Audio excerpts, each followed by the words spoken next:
Hi everybody, I'm doing this update for my phone, so bear with me. I'm really sorry I haven't done an update in a really long time, probably like 2 months. I'm 29 weeks and 2 days pregnant today.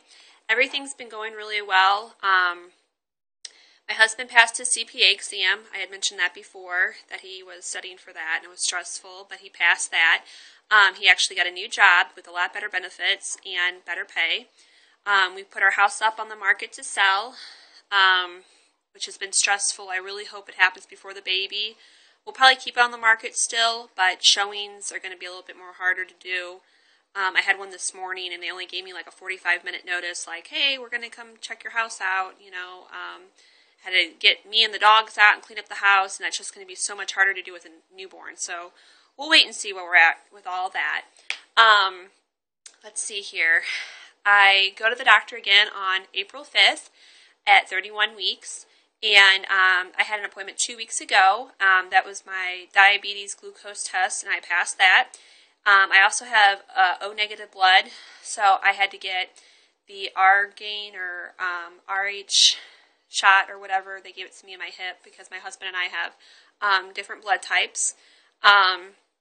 They will also check the baby's blood at birth, and if it is a positive blood, then I will get another shot of that.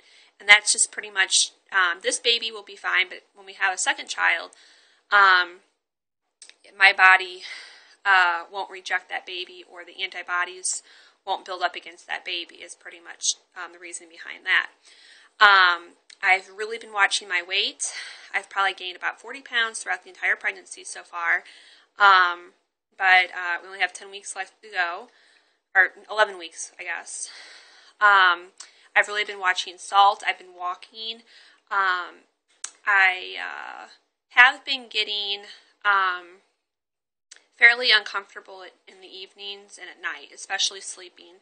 I'm up to going to the bathroom sometimes five to 7 times a night. My bladder just can't hold anything right now, and then there's almost like an aching feeling afterwards.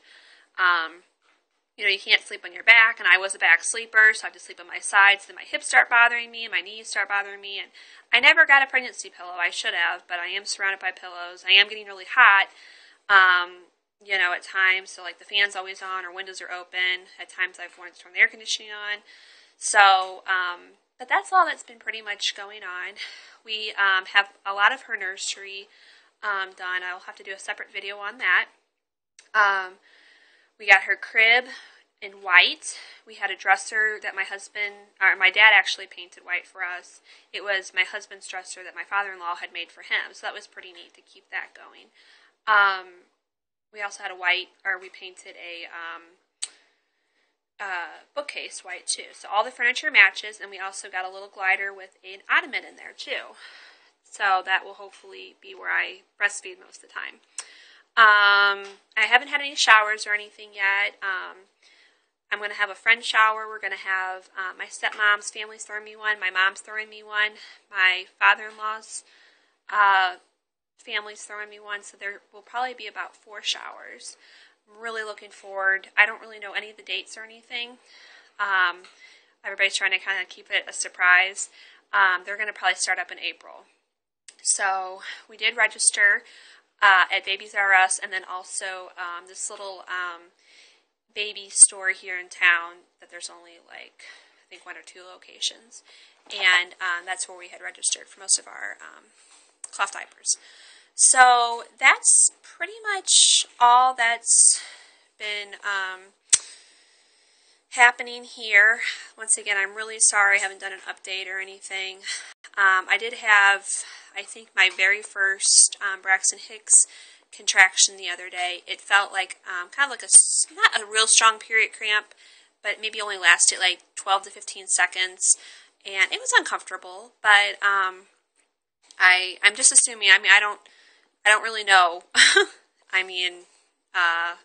Anyway, and then I had a coworker that had her baby on St. Patrick's Day last Saturday. So she had a little boy. He came 10 days early. That was her first child. And she was in labor for about 2 days. And the hospital actually kept turning her away. And I'm delivering at the same hospital because they kept saying they couldn't induce her until she was 39 weeks. So, and I found out that they ended up giving her some Pitocin towards the end after her water had broken to help move along her labor. So, her baby was just so precious, and I actually quit working yesterday, was my last day, just because I need to be available for showings for the house, and also it's a lot of bending and lifting. It's been getting really hot there. I think I've mentioned before I was working in a bakery, and just with all the ovens and the spring, with it being kind of a warmer spring, it just was getting to be too much. So I probably could have worked maybe a couple more weeks, but we just decided, my husband and I just thought it would be better if I go ahead and cut loose from there. I'm going to try to do a belly shot with this phone, so bear with me. Hold on one second. I know it's kind of awkward. I don't have a bigger mirror. Yep, and I'm feeling lots and lots of movement. She had the hiccups this morning around 4 a.m. It was pretty neat. Just a little, little constant thumping kind of back and forth that lasted for almost 5 minutes. And it was just so neat. And I was pretty sure she had him at one point, but I wasn't for sure. So that's all that's going on. Hope everyone's well, and I'll try to do an update soon. Take care.